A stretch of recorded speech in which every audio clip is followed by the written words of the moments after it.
मी मागेही सांगितलं, महायुतीचाही फॉर्म्युला हाच आहे की ज्या ठिकाणी महायुतीचा जो पक्ष जिंकेल त्या पक्षाला ती सीट मिळेल, ज्या ठिकाणी आमचे आमदार जिंकतील त्यांनाही सीट मिळेल। शेवटी हा निर्णय चंद्रशेखर बावनकुळे करत नाही, हा निर्णय केंद्रीय पार्लमेंटरी बोर्ड करतं। त्यामुळे कुणाला तिकीट मिळेल कुणाला नाही तिकीट मिळेल हे चंद्रशेखर बावनकुळेचा विषय नाही आहे, हा विषय केंद्रीय पार्लमेंटरी बोर्डाचा आहे। ही मीटिंग तिकीट वाटपाची नव्हती, ही मीटिंग फक्त भारतीय जनता पार्टीच्या कार्यकर्त्यांसोबत संवाद होता। या महाराष्ट्रात 9,700 पदाधिकाऱ्यांशी मोदी माननीय अमित भाईंनी 6 बैठकीमधून संवाद केला आहे, मूलमंत्र दिला आहे, बूथवर काम करण्याचा मूलमंत्र दिला आणि बूथवर काम करण्यामध्ये आम्ही आमचे बूथ कसे जिंकू, लोकसभेत आम्ही ज्या बूथवर मागे आहोत त्या बूथवर केंद्र सरकार राज्य सरकारच्या योजना ज्या जनतेच्या भल्याकरता आम्ही काही केलं, आम्ही जनतेचे मतं घेतले आहे, आम्ही मताचे दान गुण पडून जाणारे लोक नाही आहोत। आम्ही मताचं कर्ज घेतलेलं आहे आणि मताचं कर्ज इमानदारीनं काम करून परत करतो आहे। या भूमिकेतनं आम्ही जनतेकडे जाऊ आणि जनतेचे मतं घेऊ। लोकसभेत जे काही आम्ही कमी पडलो तिथं आम्ही पुन्हा काम करू आणि इमानदारीने महाराष्ट्रामध्ये पुढे जाऊ, इमानदारीने जाऊ, बेईमानी करून जाणार नाही। काँग्रेस सारखे आम्ही त्या ठिकाणी लबाड कामं करणार नाही, खोटं बोलणार नाही, जे कामं केले ते जाऊ आणि मला विश्वास आहे महाराष्ट्राची जनता महायुतीला निवडून दे। हे घोटाळे आहेत बघा, हे महाविकास आघाडीचे नेते आहे ना, राष्ट्रवादी शरद पवार वेगळे बोलतात, एकीकडे म्हणतात आम्ही योजना देऊ, एकीकडे म्हणतात योजना बंद करू, एकीकडे 3 पार्ट्या वेगवेगळ्या बोलतात। काही तर योजनेचे फॉर्म भरतात, काही बाहेर येऊन सांगतात योजना बरोबर नाही आहे। हे घोटाळे आहेत। हे मी दाव्याने सांगतो, महाविकास आघाडी जर महाराष्ट्रात आली तर मुख्यमंत्री माझी लाडकी बहीण योजना बंद करतील, शेतकऱ्याला देवेंद्रजींनी दिलेलं वीज बिल माफी हे रद्द करतील। हे जर आले तर महाराष्ट्रामध्ये केंद्र सरकारच्या 15-16 योजना बंद करतील। जसं उद्धव ठाकरेंनी मुख्यमंत्री असताना केंद्र सरकारच्या मोदींच्या 15 योजना बंद केल्या होत्या। आता पुन्हा हेच षडयंत्र आहे आणि त्यामुळे महाविकास आघाडी महाराष्ट्राचा बट्ट्याबोळ करेल, 14 कोटी जनतेचं नुकसान करेल, महाराष्ट्राच्या विकासाचं नुकसान करेल आणि म्हणून आम्ही जनतेमध्ये जातोय आणि महायुतीला डबल इंजिन सरकारला मत मागतोय। त्याला हे तर खोटारडे आहेत, इतके काँग्रेसवाल्याचं काही सांगू नका। काँग्रेसवाले इतके नीच झाले आहेत, इतके खाली गेले आहेत, मला तर त्याचा विश्वास राहिला नाही। काय बोलतील, काय तयार करतील। मुख्यमंत्री माझी लाडकी बहीण योजना जे 2.5 कोटी बहिणींना खऱ्या अर्थाने एक 18,000 रुपये वर्षाची ओवाळी टाकताय बघा। महायुतीचं सरकार 18,000 रुपये महिन्याची वर्षाची ओवाळी टाकताय। 2 बहिणींना एका घरात 36,000 रुपये मिळणार आहे। त्यांना बद्दल म्हणतात भीक टाकता का? कर्नाटकमध्ये यांनी अफिडेव्हिट घेतले होते, तुम्ही राहुल गांधींनी 8,500 रुपये महिना खटाखट म्हटलं होतं, तेव्हा तुम्हाला काही वाटलं नाही आणि आज आमचं सरकार देत आहे, आमचं सरकार आमच्या बहिणींना मजबूत करताय।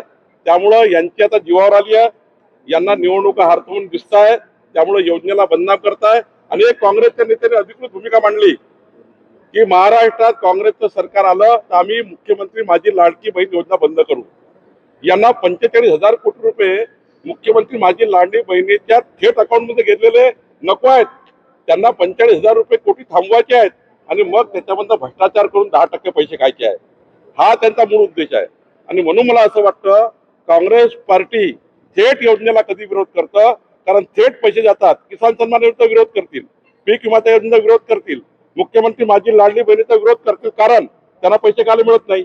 आणि म्हणून मला असं वाटतं या मुख्यमंत्री माझी लाडली बहिणा योजनेच्या 2.5 कोटी बहिणी ज्यांच्या विरुद्ध काँग्रेस पार्टी म्हणताय की आम्ही योजना बंद करू, त्यांना 10 लाखाचे भाव दाखवल्याशिवाय आमच्या बहिणी राहणार नाही। बघा उद्धव ठाकरेची हालत बघा, ते कटोरा घेऊन फिरतायत मुख्यमंत्री पदाकरता। शरद पवार साहेब बोलायला तयार नाही, काँग्रेस आता स्वतःला मुख्यमंत्री पद मागताय। शरद पवार साहेबांना सुप्रियाताईला मुख्यमंत्री करायचं आहे आणि काँग्रेसला वडेट्टीवार साहेबांना करायचं आहे, नाना पटोलेला करायचं आहे, बाळासाहेब थोरातला करायचं आहे, पृथ्वीराज चव्हाणला करायचं आहे। खरं तर आता उद्धव ठाकरेंचा मूळ प्रश्न आहे की ते बघतात आहे कोणीतरी मला जाहीर करतील, कोणीतरी मला जाहीर करतील, कोणीतरी मला येतील, मला मुख्यमंत्री म्हणतील। मग आता उद्धव ठाकरेंना विचारलं पाहिजे तुम्ही सकाळी जाऊन, किंवा त्यांचे कोणी असणारे बोलणार त्यांना विचारलं पाहिजे की नाना पटोले मुख्यमंत्री पद मागतायत, पृथ्वीराज चव्हाण जाहीर बोलतायत, त्यावर उद्धव ठाकरेंची प्रतिक्रिया काय आहे? ते तर मुख्यमंत्री पदाकरता गेले, ते तर हिंदुत्व सोडून गेले, हिंदू हृदय सम्राट बाळासाहेब ठाकरेचा विचार सोडून काँग्रेसचे गठबंधन केलं. बाळासाहेबांनी म्हटलं होतं ज्या दिवशी हिंदुत्व सोडा लागेल, ज्या दिवशी काँग्रेसचा हात पकडावा लागेल, त्या दिवशी आमची शिवसेना बंद करून टाकू. हे तर काल नागपूरमध्ये ज्यांच्या याच्यावर 100 कोटीचे आरोप आहे, एक तर आमदार असे होते नागपूरचे ज्यांनी तर 150 कोटी रुपयाचा शेतकऱ्याचे पैसे खाल्ले म्हणून त्याला कोर्टाने जेल केली. त्याचे स्तुतीस्तुम्न उधळून उद्धव ठाकरे नागपूरमधून आले. म्हणजे मला वाईट वाटतं, ज्या काँग्रेसच्या आमदारावर गुन्हा सिद्ध झाला, 5 वर्ष ही जेल झाली, त्यांच्या डायसवर जाऊन उद्धव ठाकरे मताच्या राजकारणाकरता, मुख्यमंत्री बनण्याकरता स्तुतीस्तुम्न उधळून आले. याचं वाईट वाटतं आम्हाला. आणि त्यामुळे उद्धव ठाकरे साहेबाबद्दल आणि खऱ्या अर्थाने त्यांच्या नेतृत्व त्यांनी जे काँग्रेसच्या घरी गहाण ठेवला आहे याच्याबद्दल महाराष्ट्राला खरी चिंता आहे. नाही, आम्ही कुठं मुस्लिम समाजाच्या विरुद्ध आहे, आम्ही कुठं बुरखा वाटपाच्या विरुद्ध आहे, आम्हाला काही त्याचं मनाचं नाही आहे. या देशामध्ये राहणारा देशप्रेमी मुस्लिम समाजाबद्दल आमचं मत नाही. पण अकोल्यासारख्या शहरामध्ये, अमरावतीमध्ये, नागपूरमध्ये, मालेगावमध्ये बांगलादेशामध्ये जे प्रकरण झालेत, आता उठाव झाला, त्यामध्ये जे काही हिंदू बद्दल झालं त्याचं समर्थन करणारे व्हिडिओ फिरतायत.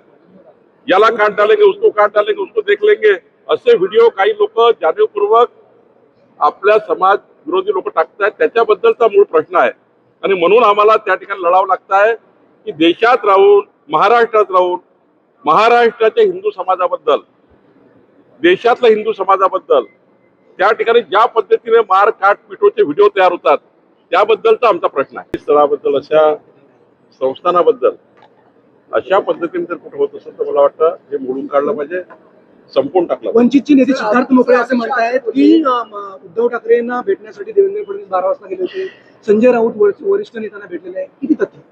मला वाटते महाविकास आघाडीने, काँग्रेस खास करून आणि राष्ट्रवादी काँग्रेस यांनी ही पुंगी सोडलेली वाटतं. कारण त्यांना उद्धव ठाकरेंना बदनाम करायचं आहे, त्यांना मुख्यमंत्री पद द्यायचं नाही आहे. मला वाटतं काहीतरी जे शरद पवार गटाचे वॉर रूम चालतात किंवा काँग्रेसचे वॉर रूम चालतात, जे पेएबल आहे, पेडवाले आहेत, पेड वर्कर आहे, त्यांनी तयार करून निश्चित तयार केलेली भूमिका असावी जर असं असेल तर. आणि वंचितनं जर म्हटलं असेल तर वंचित बघा, लोकसभेच्या पहिले जास्तीत जास्त त्यांची मैत्री ही उद्धव ठाकरेंची होती. तर मला वाटतं उद्धव ठाकरेंना मुख्यमंत्री बनवायचं नाही, उद्धव ठाकरेंना महाविकास आघाडीतनं धीरे धीरे त्यांचा महाविकास आघाडीतनं कार्यक्रम करायचा, बाजूला करायचं आणि उद्धव ठाकरेला एकटं पाडून पुन्हा बदनाम करायचं. देवेंद्रजींना लपून छपून भेटायची गरज नाही. देवेंद्रजी काही उद्धव ठाकरेला भेटले नाही. हा नुसता महाविकास आघाडीच्या 2 पक्षांनी, काँग्रेस आणि खास करून राष्ट्रवादी काँग्रेस शरद पवार गटाचा जाणीवपूर्वक योजनाबद्ध पद्धतीने तयार केलेला नरेटिव्ह आहे. साईबाबा हे आपल्या सर्वांचे आराध्य दैवत आहे. लाखो लोक त्या ठिकाणी नतमस्तक होतात आणि त्यांचा मूड शोधून त्यांना कुणी आपापल्या पद्धतीने साईबाबाबद्दल अनादर व्यक्त करत असतील तर मला वाटतं हा घोर अपमान आहे. साईबाबाला मानणारा भक्त, माझ्यासारखा कार्यकर्ता जो 26 एप्रिलला प्रत्येक वर्षी 29 वर्षापासून मी साईबाबाच्या दर्शनाला जातो, 29 वर्षापासून साईबाबाच्या दर्शनाला जातो, 29 वर्ष, 26 एप्रिल. अहो नाही, असं तुम्ही बात म्हणजे काय बोलले. भारतीय जनता पार्टी ही आमच्या कार्यकर्त्यांना प्रचंड ताकद देणारी पार्टी आहे. आमच्या पार्टीमध्ये जे आले, ज्यांनी आमच्या संघटनेचं चांगलं काम केलं, आमच्या संघटनेमध्ये ज्यांनी उत्कृष्ट काम केलं, असे हजारो कार्यकर्ते, लाखो कार्यकर्ते आहेत. पण काही लोक असे आहेत ज्यांना भारतीय जनता पार्टीने सन्मान दिला, पद दिले, प्रतिष्ठा दिली आणि कुठल्या तरी विधानसभेला आत्ताच लढायचं आहे म्हणून काही लोक बाहेर चालले, काही लोक बाहेर चालले. माझं असं मत आहे की माननीय आमच्या नेतृत्वाचं म्हणणं असं आहे की भाई आज नाही का उद्या भारतीय जनता पार्टी आपल्याला प्रचंड ताकद देणार आहे. आमचं म्हणणं एवढं आहे की भाजप आपल्या पाठीशी असताना काही लोक विधानसभेच्या निवडणुकीकरता वेगळा प्रयत्न करतात आहे. त्यांच्याबद्दल आमचं म्हणणं आहे की आता ठीक आहे, मग आता काय करावं. देवेंद्रजींनी असं म्हटलं, आम्ही कधीही या देशातल्या कुठल्याही धर्माच्या विरुद्ध नाही, कुठल्याही समाजाच्या विरुद्ध नाही. पण ज्या पद्धतीनं मतं झालेत, धुळेमध्ये बघा 5 विधानसभेत आम्हाला 1,85,000ची लीड आहे. आणि जेव्हा धुळे मध्ये आली, म्हणजे मालेगाव मध्ये आली, तेव्हा 1,90,000 मतं एकाच विधानसभेत एका पक्षाला मिळतात. म्हणजे 1,95,000 मतदानापैकी 1,90,000 मतं जेव्हा एक पक्षाला मिळतात तेव्हा विचार येतो माणसाला की आपण जे काम करतो, मोदीजींनी 6.5 कोटी लोकांना अन्न दिलं, कधी हिंदू मुस्लिम सिख इसाई बघितलं नाही. आपण आता 44 लक्ष शेतकऱ्यांना वीज दिले, मोफत वीज दिले, कधी आमच्या सरकारने बघितलंय कोण लाभार्थी आहे. आमच्या लाडक्या बहिणी ज्या 2.5 कोटी या महाराष्ट्रात असणार आहेत त्यांनाही कधी बघितलं नाही हिंदू मुस्लिम आम्ही. पण अशा वेळी जेव्हा आमची प्रतिष्ठा पडायला लागतं तेव्हा मात्र काही मतं असे असतात जे फक्त भाजप चालत नाही, जे फक्त मोदी चालत नाही, जे फक्त अमितभाई चालत नाही, या आधारावर आमच्या विरुद्ध जातात, विकास पाहत नाही. त्याबद्दल आम्हाला वाईट वाटतं. कसा वोटचा असा निर्णय होतो, असं कसं या ठिकाणी केलं जातं. 1,95,000 पैकी 1,90,000 मतं काँग्रेस, म्हणून थोडं वाईट वाटतं. हाच प्रश्न नाही. असं आहे, एवढं आव्हान असूनही आम्ही त्या ठिकाणी बऱ्यापैकी विधानसभेत समोर आहे. जर आपण विधानसभा वाईज जर लोकसभेचे आकडे घेतले तर बऱ्यापैकी आम्ही समोर आहे. एवढं त्या ठिकाणी खोटारडेपणाचं वातावरण महाविकास आघाडीने या महाराष्ट्रात तयार केलं, तरी या महाराष्ट्रामध्ये आम्ही आता लोकसभेतही विधानसभेचा विचार केला, विधानसभा वाईज, तर आम्ही फार पुढे आहोत. आणि आता तर पुन्हा एकदा खोटारडेपणा उघड झाला आहे. मागासवर्गीय समाजामध्ये माहीत झाला की खोटं बोलले मोदींच्या नावाने. आदिवासी समाजामध्ये माहीत झाला की काँग्रेस खोटं बोलली आहे. त्या ठिकाणी आमच्या बहिणीला माहीत झाला आहे की काँग्रेसने जे आश्वासन दिलं 8,500 रुपये खटाखट देऊ, राहुल गांधी म्हटले होते, त्या ठिकाणी खोटारडेपणा झाला. त्यामुळं आता महाराष्ट्राचं वातावरण हे बऱ्यापैकी महायुतीच्या बाजूने आहे. आमच्या महाराष्ट्र सरकारने खूप चांगलं काम केलं. मोदीच्या 100 दिवसाच्या सरकारने चांगलं काम केलं. शेवटी विकासावर आम्ही मत मागतो आहे. मला विश्वास आहे महाराष्ट्राची जनता विकासावर मत देईल आणि पुढच्या काळात महायुती प्रचंड बिलकुल खचलं नाही आहे. त्यांनी हे सांगितलं की जरी महाराष्ट्रामध्ये 2 लक्ष मताने आम्ही मागे राहिलो, 2,50,00,000 मतं महाविकास आघाडीला आहे, 2,48,00,000 मतं महायुतीला आहे. 2 लक्ष मतांनी आम्ही मागे राहिलो. मुंबईत 2 लक्ष मतांनी पुढे आहोत. पण जो त्या ठिकाणी आम्हाला एक अपेक्षा होती महाराष्ट्रामध्ये प्रचंड सीट जिंकू, लोकसभेत आम्ही चांगले येऊ, आम्ही थोडे कमी राहिलो. पण सरकार देशामध्ये मोदींचं आलं आहे आणि मोदीचं सरकार 2029 जून पर्यंत आहे.